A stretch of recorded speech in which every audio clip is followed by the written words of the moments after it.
स्वामी म्हणतात, तू का एवढा घाबरतोस? संकट आली म्हणून देव दूर गेला असं कसं समजतोस? जेव्हा अंधार दाटतो तेव्हाच प्रकाश जवळ येतो. ही वाक्यम केवळ शब्द नाही, तर आयुष्य जगण्याची दिशा आहे. आपण प्रत्येकजण आयुष्यात कधी ना कधी भीतीचा सामना करतो. नोकरी टिकेल का? पैशांची व्यवस्था कशी होईल? घरातले प्रश्न कसे मिटतील? आजारपणातून बरे होऊ का? अशा असंख्य प्रश्नांनी मन अस्वस्थ होतं. पण त्या क्षणी आपण एक गोष्ट विसरतो, संकट म्हणजे देवाची अनुपस्थिती नव्हे, उलट ती त्याच्या कृपेची सुरुवात असते.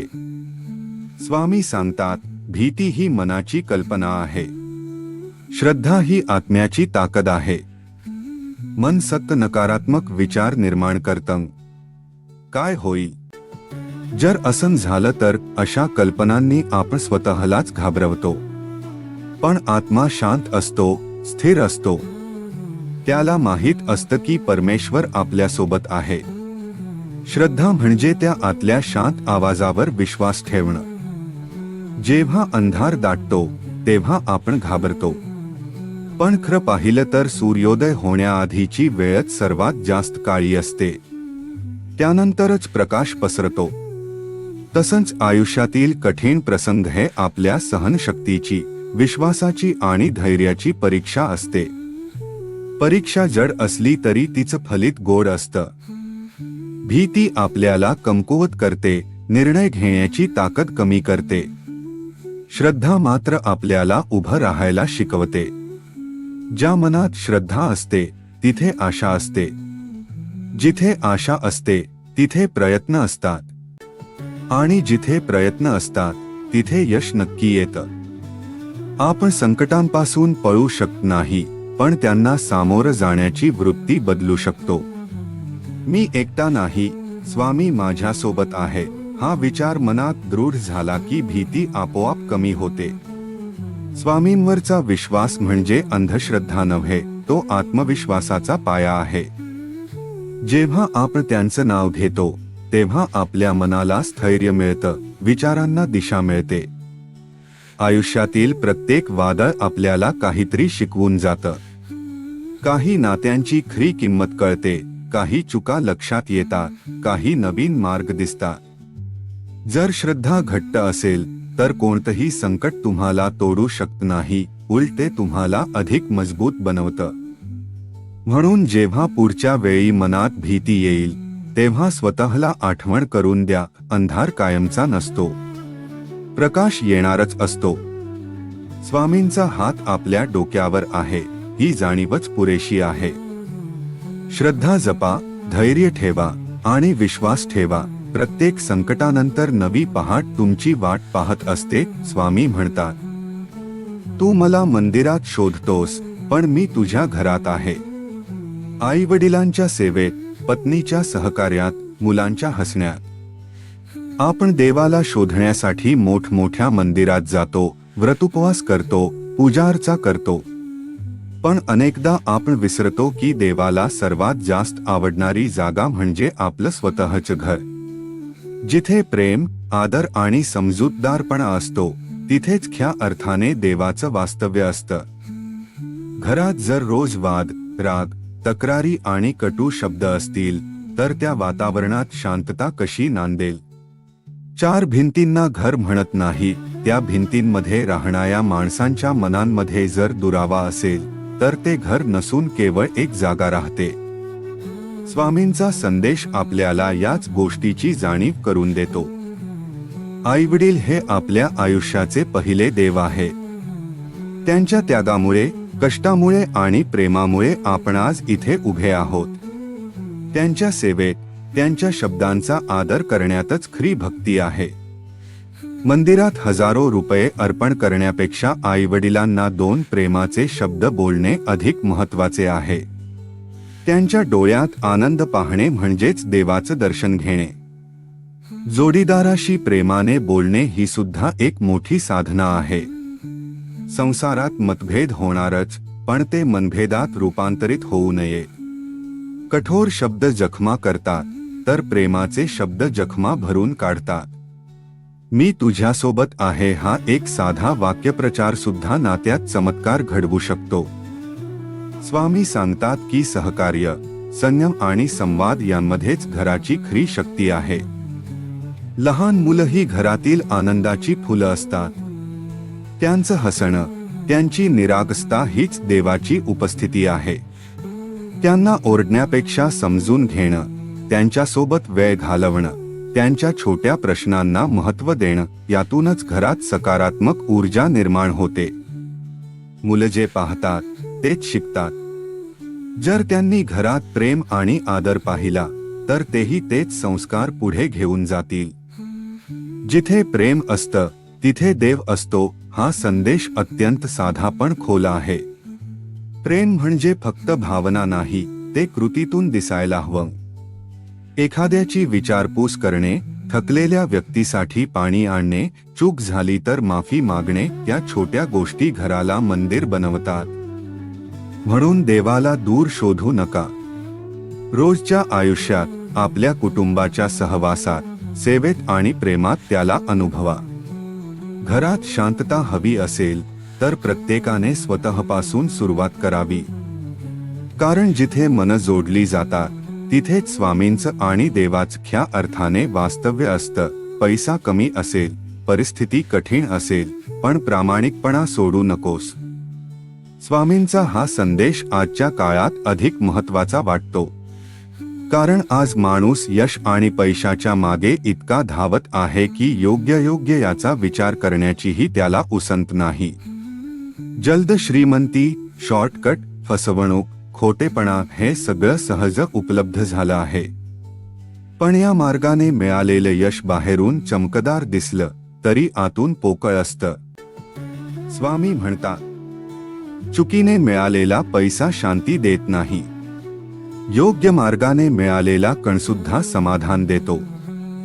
खरंच अन्यायाने मिळवलेला पैसा मनात सतत भीती निर्माण करतो. कधी सत्य बाहेर येईल, कधी अपमान होईल, कधी सर्व काही हातातून जाईल. अशा विचारांनी मन अस्थिर राहतं.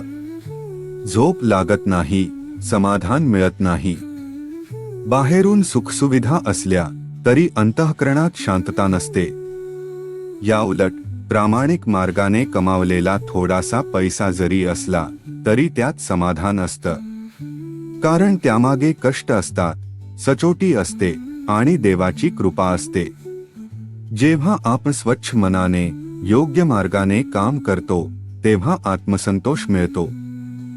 आणि आत्मसंतोषापेक्षा मोठं धन या जगात नाही. परिस्थिती कठीण असू शकते. कधी आर्थिक तंगी येते, कधी अपयश येतं, कधी इतर लोक पुढे जाताना दिसतात. त्यावेळी मन डळमळू शकतं. आपणही शॉर्टकट घ्यावा का असा विचार येऊ शकतो. पण हाच क्षण आपल्या चारित्र्याची परीक्षा असतो. संकटाच्या वेळी प्रामाणिक राहणं हेच खरं धैर्य आहे. स्वामी सांगतात, तुमचं कर्म शुद्ध ठेवा, कर्मावर विश्वास ठेवा, फळाची चिंता मला सोपव. आपण फक्त आपल्या कर्मावर लक्ष केंद्रित करायचं. मेहनत प्रामाणिकपणे करायची. फळ कधी आणि कसं मिळेल याची चिंता करून मन अस्थिर करू नये. कारण योग्य वेळी योग्य प्रकारे फळ मिळेच, कधी पैशाच्या रूपात, कधी संधीच्या रूपात, तर कधी अंतःकरणातील समाधानाच्या रूपात. कर्म शुद्ध असेल तर मार्ग थोडा कठीण असला तरी शेवट गोड असतो. चुकीच्या मार्गाने मिळालेले यश तात्पुरतं असतं, पण प्रामाणिकपणावर उभं राहिलेलं यश टिकाऊ असतं. म्हणून परिस्थिती कशीही असो, आपल्या मूल्यांशी तडजोड करू नका. प्रामाणिकपणा, सचोटी आणि कष्ट यांवर विश्वास ठेवा. स्वामींच्या शब्दांवर श्रद्धा ठेवा. कारण शेवटी पैसा नव्हे तर शांत मन आणि स्वच्छ अंतःकरणच खऱ्या आनंदाचं रहस्य आहे. काही लोक रोज जप करतात, नामस्मरण करतात, पूजा करतात, पण मनाच्या कोपऱ्यात एक शंका दडलेली असते. खरंच स्वामी ऐकतात का? माझं काम होईल का? ही शंका अगदी सूक्ष्म असते, पण ती श्रद्धेची ताकद कमी करते. ओठांनी नाम घेतलं तरी मन जर संभ्रमात असेल तर जपाची पूर्ण फलश्रुती मिळत नाही. म्हणूनच स्वामी म्हणतात, अर्धा विश्वास म्हणजे अविश्वास. जर माझ्यावर श्रद्धा असेल तर पूर्ण असू दे. श्रद्धा म्हणजे केवळ चांगल्या काळात देवावर विश्वास ठेवणं नाही. संकटात, अडचणीत, उशीर होत असतानाही विश्वास कायम ठेवणं म्हणजे खरी श्रद्धा. अनेकदा आपण जप करतो पण मनात वेळेची अट घालतो, इतक्या दिवसांत काम झालं पाहिजे. जर तसं झालं नाही तर आपण निराश होतो. पण स्वामींची कृपा आपल्या वेळापत्रकानुसार नाही तर आपल्या हितानुसार काम करते. जसं एक लहान मूल आईचा हात धरून चालतं. त्याला रस्ता कसा आहे, पुढे खड्डा आहे का, कोणी धक्का देईल का याची चिंता नसते. कारण त्याला खात्री असते की आई त्याचा हात सोडणार नाही. त्या विश्वासामुळेच ते मूल निर्धास्त चालतं. जर मूल चालताना सतत शंका घेत राहिलं, आई खरंच मला सांभाळेल का, तर त्याच्या पावलात धैर्य राहणार नाही. तसंच भक्ताने स्वामींचा हात धरावा. श्रद्धेचा हात घट्ट पकडला की भीती कमी होते. शंका मनाला कमकुवत करते, श्रद्धा मनाला स्थिर करते. जेव्हा आपण पूर्ण विश्वासाने म्हणतो, स्वामी जे योग्य असेल ते तुम्ही करा, तेव्हा मन हलकं होतं. कारण आपण फळाची जबाबदारी त्यांच्यावर सोपवतो. अर्धा विश्वास म्हणजे 2 बोटांनी धरलेला हात, तो सहज सुटू शकतो. पण पूर्ण विश्वास म्हणजे संपूर्ण आधार. संकट आलं, काम उशिरा झालं, लोकांनी टीका केली, तरी ज्याची श्रद्धा अढळ आहे तो डगमगत नाही. त्याला माहीत असतं की प्रत्येक गोष्ट योग्य वेळी घडते. स्वामी ऐकतात का? हा प्रश्नच श्रद्धेच्या कमतरतेतून येतो. स्वामी ऐकतातच, पण ते केवळ शब्द नाही तर भावना ऐकतात. मनातील प्रामाणिक हाक त्यांच्यापर्यंत पोहोचते. कधी उत्तर लगेच मिळतं, कधी थोडा वेळ लागतो, पण उत्तर नक्की मिळतं आपल्या भल्यासाठी. म्हणून जप करताना शंका बाजूला ठेवा, पूर्ण विश्वास ठेवा. जसं मूल आईवर पूर्णपणे अवलंबून असतं, तसंच स्वामींवर अवलंबून राहा. कारण जिथे पूर्ण श्रद्धा असते तिथेच चमत्कार घडतात. आपण आयुष्यात एखादं संकट आलं की लगेच म्हणतो, देवा मला का? जणू काही आपल्यावर अन्याय झाला आहे असं वाटतं. पण स्वामी सांगतात, संकट तुला तोडायला नाही, घडवायला येतात. ही ओळ जर मनापासून समजली तर जीवनाकडे पाहण्याचा दृष्टिकोनच बदलतो. कारण प्रत्येक अडचण ही शिक्षा नसते, ती शिकवण असते. प्रत्येक वेदना ही शेवट नसते, ती नव्या सुरुवातीची तयारी असते. अडचणींमुळे माणूस मजबूत होतो. जेव्हा सर्व काही सुरळीत चाललेलं असतं तेव्हा आपल्याला आपल्या ताकदीची जाणीव होत नाही. पण संकट येतं, जबाबदाऱ्या वाढतात, मार्ग बंद होतात, तेव्हा आपण आतल्या शक्तीचा शोध घेतो. जी क्षमता आपल्याला माहीत नव्हती ती अडचणी दाखवून देतात. जसं लोखंड तापवल्यावरच मजबूत होतं, तसंच माणूस संकटातून अधिक कणखर बनतो. अपयशामुळे अनुभव वाढतो. यश आनंद देतं, पण अपयश शिकवतं. एखादं काम अपूर्ण राहिलं, परीक्षा निघाली नाही, नोकरी मिळाली नाही, तेव्हा आपण विचार करतो, चुका शोधतो, स्वतःला सुधारतो. हा अनुभव पुढच्या यशाची पायाभरणी करतो. जर अपयशच आलं नसतं तर सुधारण्याची संधीही मिळाली नसती. दुःखामुळे संयम शिकतो. वेदना सहन करताना मनात अनेक प्रश्न येतात, अस्वस्थता वाढते. पण हळूहळू आपण शांत राहायला शिकतो. प्रत्येक गोष्ट लगेच मिळाली नाही तरी थांबायला शिकतो. संयम ही मोठी शक्ती आहे आणि ती बहुतेक वेळा दुःखातूनच निर्माण होते. आजचं दुःख उद्याच्या आनंदाची तयारी असते. रात्रीशिवाय सकाळ येत नाही, पावसाशिवाय इंद्रधनुष्य दिसत नाही. तसंच जीवनातल्या कठीण काळानंतरच आनंदाची खरी किंमत कळते. जे दुःख अनुभवलं नाही त्याला सुखाची गोडी कशी कळणार? स्वामींचा संदेश आपल्याला धैर्य देतो. संकट आलं की घाबरायचं नाही, स्वतःला दोष द्यायचा नाही. उलट स्वतःला विचारायचं, त्यातून मला काय शिकायला मिळतं. हा विचार मनात आला की तक्रार कमी होते आणि स्वीकार वाढतो. देवा, मला का ऐवजी देवा, यामागचं तुझं कारण काय, असा प्रश्न विचारला की मन शांत होतं. कारण विश्वास निर्माण होतो की जे घडतंय ते आपल्या भल्यासाठीच आहे. म्हणून पुढच्या वेळी अडचण आली तर तिला शत्रू समजू नका. ती तुमच्या आयुष्याला आकार देण्यासाठी आलेली आहे. कारण स्वामींच्या कृपेने प्रत्येक संकट तुमचं व्यक्तिमत्व घडवत असतं आणि त्या घडण्याच्या प्रक्रियेनंतरच खरा आनंद जन्माला येतो. स्वामींच्या शिकवणुकीत एक अत्यंत महत्त्वाचा संदेश आहे, सेवा. भक्ती म्हणजे केवळ जप, पूजा किंवा आरती नव्हे. भक्ती म्हणजे कृतीतून व्यक्त होणारं प्रेम. स्वामी म्हणतात, जिथे सेवा आहे तिथेच माझं समाधान आहे. सेवा मोठीच असावी असं नाही. कोणाचीही मदत करा, थोडी का असेना. एखाद्या गरजूला अन्न देणं, तहानलेल्या व्यक्तीला पाणी देणं, वृद्धाला रस्ता ओलांडताना हात देणं, या छोट्या कृती दिसायला साध्या असल्या तरी त्यामागची भावना मोठी असते. देवाला दिमाखदार अर्पणांपेक्षा मनापासून केलेली सेवा अधिक प्रिय असते.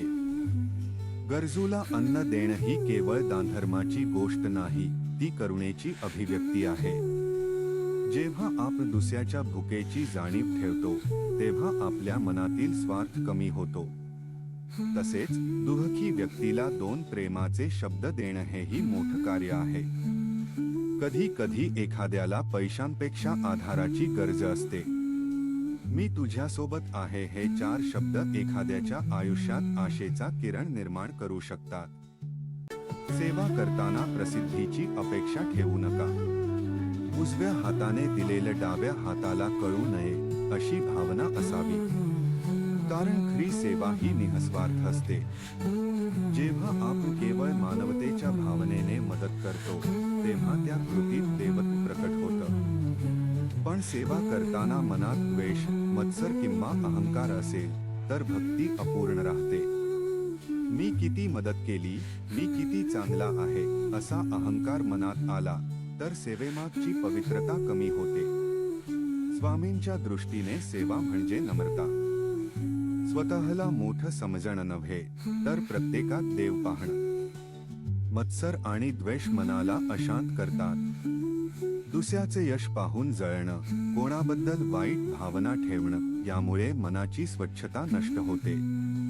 आणि जिथे मन स्वच्छ नाही तिथे भक्तीचा प्रकाश पूर्णपणे उजळू शकत नाही. म्हणून स्वामी सांगतात, मन स्वच्छ ठेवा, क्षमा करायला शिका, राग धरून ठेवू नका.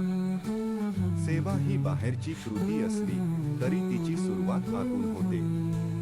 मनात करुणा, सहानुभूती आणि प्रेम असेल तर हात आपोआप मदतीसाठी पुढे येतात. आणि जेव्हा आपण एखाद्याच्या डोळ्यात आनंद पाहतो तेव्हा तेच स्वामींचं समाधान असतं.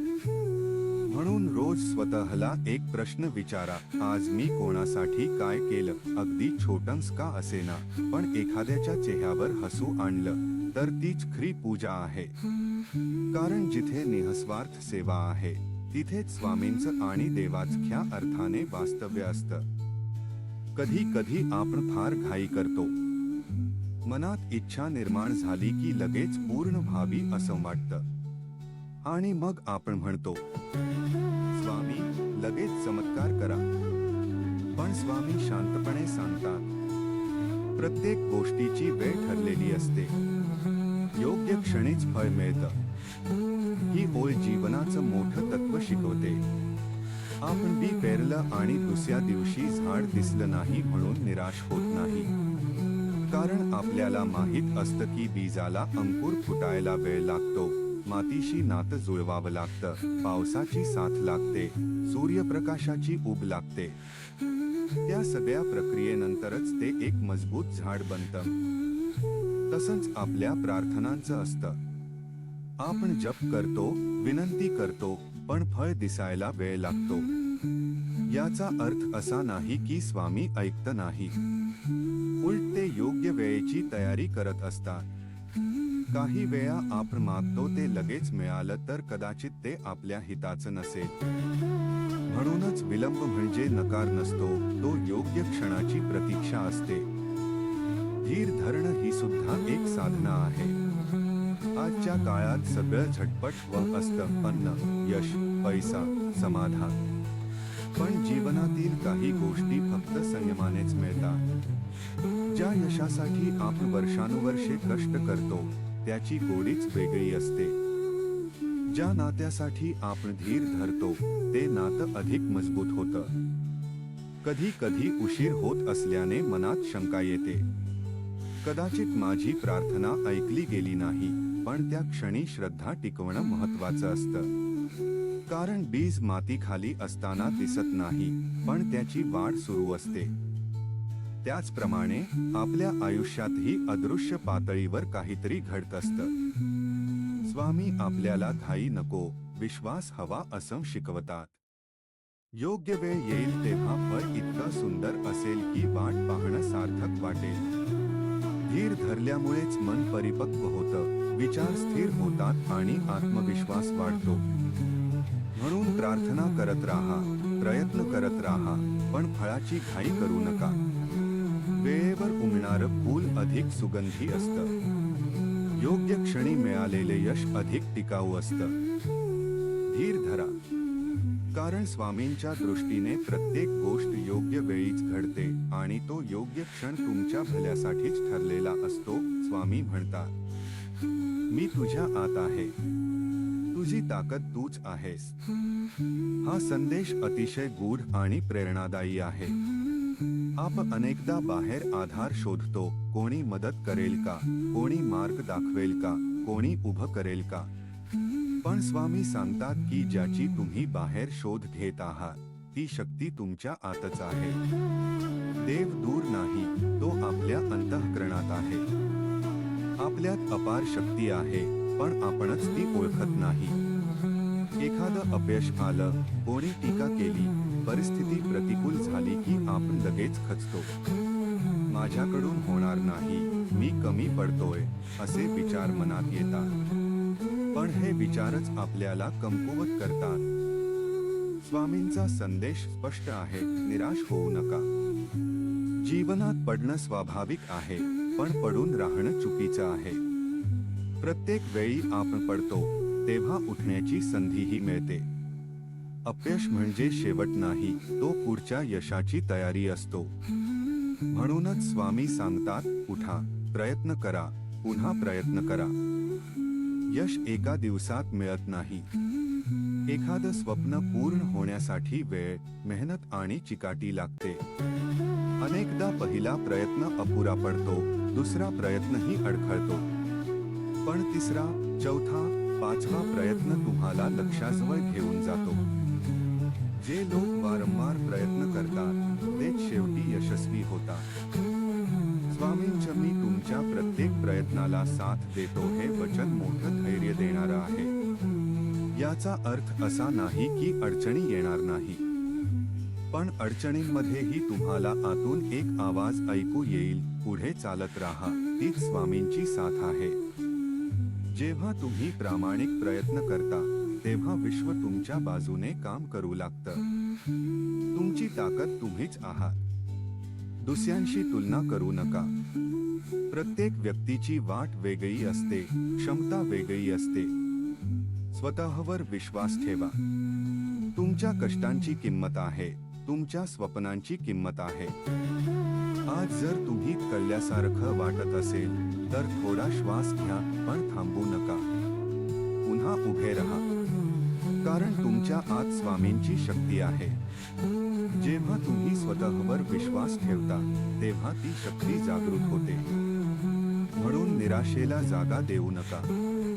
धैर्याने पुढे चला, प्रयत्न करत राहा, कारण स्वामी तुमच्याच आत आहेत आणि तुमच्या प्रत्येक प्रामाणिक पावलामागे त्यांची अदृश्य साथ सदैव असते. दररोजच्या धावपळीच्या जीवनात आपण स्वतःसाठी वेळ काढायला विसरतो. काम, जबाबदाऱ्या, चिंता, अपेक्षा या सगळ्यात मन थकून जातं. म्हणूनच स्वामी सांगतात, दररोज काही क्षण काढा, शांत बसा, डोळे मिटा आणि प्रेमाने जपा श्री स्वामी समर्थ. हा साधा जप मनाला विलक्षण शांतता देतो. सुरुवातीला कदाचित विचारांची गर्दी होईल. कालचं बोलणं, उद्याची काळजी, अपूर्ण कामं सगळं मनात येईल. पण जप सुरू ठेवा. हळूहळू श्वास स्थिर होतो, विचारांची गती कमी होते आणि मन एका शांत लहरीत स्थिरावतं. श्री स्वामी समर्थ या नामात एक अद्भुत स्पंदन आहे, जे मनातील ताण हलकेच विरघळवतं. भीती ही मनाची अवस्था आहे. भविष्याची चिंता, अपयशाची शक्यता, लोक काय म्हणतील याची काळजी या सगळ्यांमुळे भीती वाढते. पण जिथे नामस्मरण असतं, तिथे आधाराची भावना निर्माण होते. जप करताना मनात एक विश्वास जागा होतो, मी एकटा नाही. हा विचारच भीती दूर करायला पुरेसा असतो. जप आत्मविश्वास वाढवतो, कारण नाम घेताना आपण आपल्या आतल्या शक्तीशी जोडले जातो. स्वामी बाहेर कुठेतरी नसून आपल्या अंतःकरणात आहे, ही जाणीव बळकट होते. जेव्हा ही जाणीव दृढ होते, तेव्हा निर्णय घेताना धैर्य येतं, अडचणींना सामोरं जाताना स्थैर्य येतं. दररोज 5-10 मिनिटांचा जपही मोठा बदल घडवू शकतो. सकाळी उठल्यावर किंवा रात्री झोपण्यापूर्वी शांतपणे बसा.